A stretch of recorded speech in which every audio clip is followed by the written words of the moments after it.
Hello दोस्तों, मैं गुंजन सिंह स्वागत करती हूँ आपका आपके अपने चैनल टारगेट विद हिंदी पर। तो दोस्तों, आज हम लेकर आए हैं हिंदी के टॉप मोस्ट इम्पोर्टेंट 50 क्वेश्चन जो प्रत्येक प्रतियोगी परीक्षा के लिए बहुत ही इम्पोर्टेंट हैं।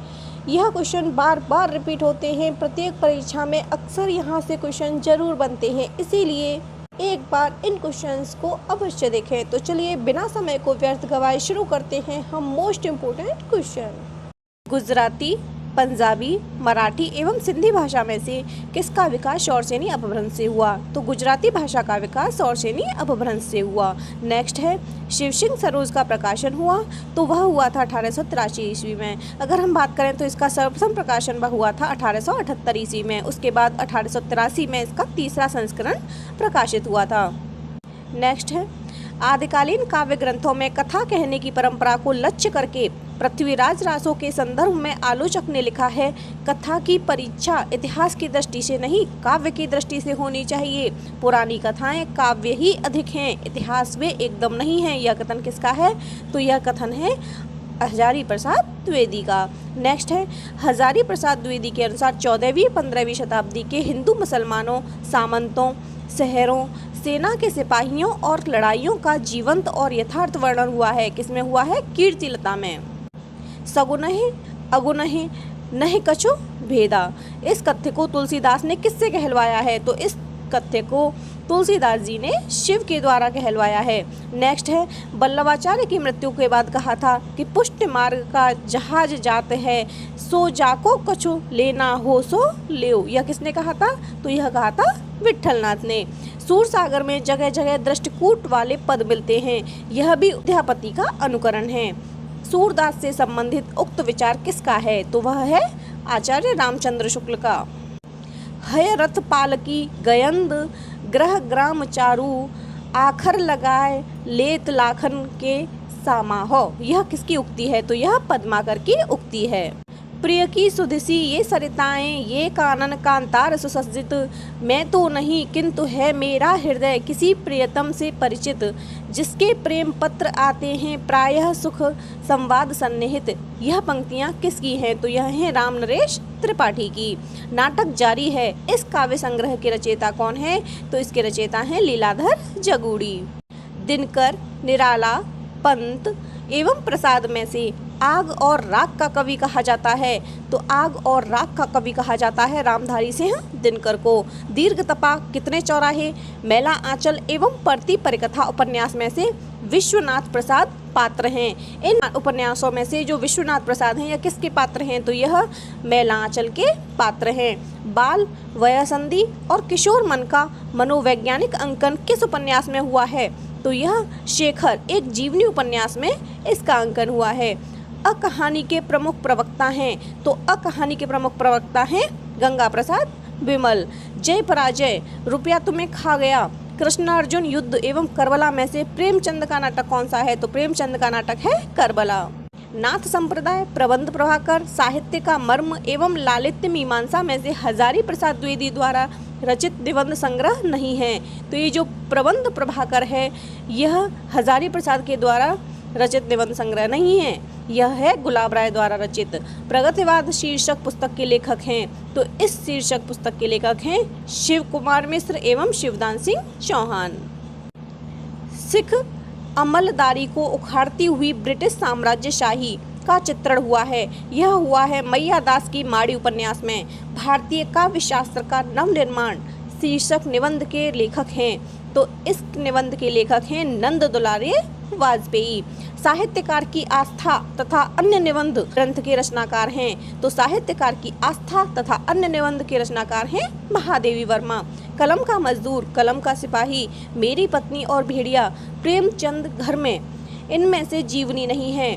तो इनमें से मेरी पत्नी और भेड़िया यह जीवनी नहीं है, बाकी ये सब जीवनी है। नेक्स्ट, पूर्वी पाकिस्तान से विस्थापित होकर बिहार के पूर्णिया जिले में आए हिंदू शरणार्थियों की दारुण कथा का चित्रण है। तो यह चित्रण है फणीश्वर नाथ रेणु के जुलूस उपन्यास में। अतएव दो बालुकापूर्ण कगारों के बीच में एक निर्मल स्रोत स्वनी का रहना आवश्यक है। यह संवाद है। तो यह संवाद है चंद्रगुप्त नाटक के पात्र चाणक्य का। अभिव्यक्ति की स्वतंत्रता का प्रश्न सुरेंद्र वर्मा के नाटक में आया है। किसमें आया है? 8वां सर्ग में। घर की बात आत्मकथा है।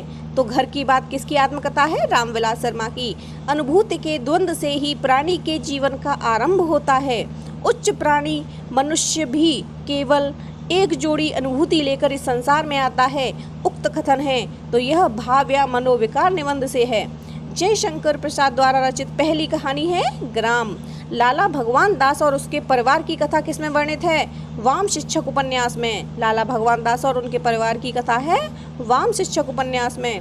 भारतेंदु हरिश्चंद्र ने अपनी रचना को नाट्य रासक कहा है। किस रचना को कहा है? भारत दुर्दशा को। राम स्वरूप चतुर्वेदी द्वारा रचित आलोचना ग्रंथ नहीं है। तो साहित्य क्यों? ये आलोचना ग्रंथ नहीं है। हिंदी जाति का साहित्य, प्रगतिशील साहित्य की समस्याएं, यथार्थवाद एवं महावीर प्रसाद द्विवेदी और हिंदी नवजागरण में से रामविलास शर्मा द्वारा लिखित नहीं है। तो जो यथार्थवाद है ये रामविलास शर्मा के द्वारा लिखित नहीं है। आचार्य रामचंद्र शुक्ल की व्यवहारिक आलोचना का आदर्श रूप मिलता है। किसमें मिलता है? उनकी पुस्तक गोस्वामी तुलसीदास में। हठ योग में प्रयुक्त सहस्रार चक्र के लिए इस्तेमाल होने वाले अन्य शब्द क्या हैं? शून्य चक्र, गगनमंडल और कैलाश। कवि सुमित्रानंदन पंत से संबंधित हैं। तो कवि सुमित्रानंदन पंत से क्या क्या संबंधित है? प्रकृति प्रेम, छायावाद और अरविंद दर्शन। जयशंकर प्रसाद ने कामायनी में चित्रित किया है कि श्रद्धा प्रेम और करुणा का प्रवर्तन करने वाली है, इड़ा या बुद्धि कर्मों में उलझाने वाली है। हरिवंश राय बच्चन से संबंधित है। तो हरिवंश राय बच्चन से संबंधित है विषाद काव्य एवं मधुकाव्य। जनवादी कवि हैं। तो जनवादी कवि हैं धूमिल, वेणुगोपाल, विजेंद्र, ज्ञानेंद्र एवं कुमार विकल। हिंदी में प्रचलित सिफारिश शब्द है। जो सिफारिश शब्द है वह अरबी का है। भारतीय संविधान के अनुसार उच्चतम न्यायालय तथा उच्च न्यायालय में सब कार्यवाहियां अंग्रेजी भाषा में होंगी। यह अनुच्छेद 348 में कहा गया। तात्विक दृष्टि से न तो हम इन्हें यानी कि कबीर को पूरे अद्वैतवादी कह सकते हैं और न एकेश्वरवादी। कबीर से संबंधित यह विचार किसका है? तो यह आलोचक रामचंद्र शुक्ल का है। परिशिष्ट, चक्रव्यूह, वेदिन, सफर के साथी में से विदेशी परिवेश पर आधारित उपन्यास नहीं है। तो परिशिष्ट तथा चक्रव्यूह ये दोनों उपन्यास विदेशी परिवेश पर आधारित नहीं है। बाण भट्ट की आत्मकथा, पुनर्नवा, टेढ़े मेढ़े रास्ते एवं वैशाली की नगरवधु में से ऐतिहासिक सांस्कृतिक उपन्यास नहीं है। तो जो ये टेढ़े मेढ़े रास्ते है यह ऐतिहासिक उपन्यास नहीं है, यह है राजनैतिक उपन्यास। कॉलरिज के अनुसार है कल्पना कार मित्री प्रतिमा है, यही कवि की सर्जनात्मकता है। कल्पना में वैज्ञानिक सुश्रृंखला नहीं होती। प्रकाशन वर्ष की दृष्टि से काव्य कृतियों का सही अनुक्रम है। तो सबसे पहले कुकुरमुत्ता 1942 में, फिर विष्णुप्रिया 1957 में, फिर आंगन के पार द्वार यह 1961 में और फिर उसके बाद चांद का मुख टेढ़ा है यह 1964 में। आवारा मसीहा औपन्यासिक जीवनी है। यह किसकी है? ये शरद चंद्र की है। धर्मपरक, राजनीतिपरक, कलापरक तथा अर्थपरक में से अरस्तु के विरेचन पद की व्याख्या विद्वानों ने की है। तो धर्मपरक, कलापरक के अर्थों में। भीष्म साहनीकृत तमस उपन्यास का कथानक केंद्रित है। तो यह विभाजन की त्रासदी, सामाजिक विषमता पर केंद्रित है। शब्द की जिस शक्ति से उसके संकेतित अर्थ का बोध होता है वहाँ होती है अमिधा शक्ति। उर्वशी पर लिखी गई समीक्षा से विवाद उत्पन्न हो गया था, जिसके लेखक कौन थे? भगवत शरण उपाध्याय। बुद्ध देव के बाद भारत में सबसे बड़े लोकनायक तुलसीदास थे। यह किसने कहा है? यह कहा है जॉर्ज ग्रियर्सन ने। तो इस तरह से हमारे 50 क्वेश्चन होते हैं कंप्लीट। आपको हमारा ये वीडियो पसंद आया हो तो प्लीज़ इसे लाइक करें, शेयर करें और हमारे चैनल को सब्सक्राइब करें। धन्यवाद।